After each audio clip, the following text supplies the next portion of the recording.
ng taon.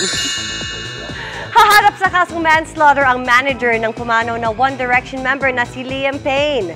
Dawit sa kaso ang manager at 2 pang empleyado ng hotel sa Argentina at ang sinasabing kaibigan ni Payne na nagbigay umano ng cocaine sa kanya. Last October, pumanaw si Payne matapos mahulog mula sa balcony ng kanyang hotel room. Ibinahagi ni Wonder Woman actress na si Gal Gadot ang pinagdaanan niya sa kanyang recent pregnancy. Kwento ni Gal, na-diagnose siya ng massive blood clot sa brain during her 8th month of pregnancy hanggang sa sumailalim sa emergency surgery. Ngayon, fully healed na si Gadot at very grateful din sa kanyang buhay. Mabuhay, Kapuso! Happy New Year!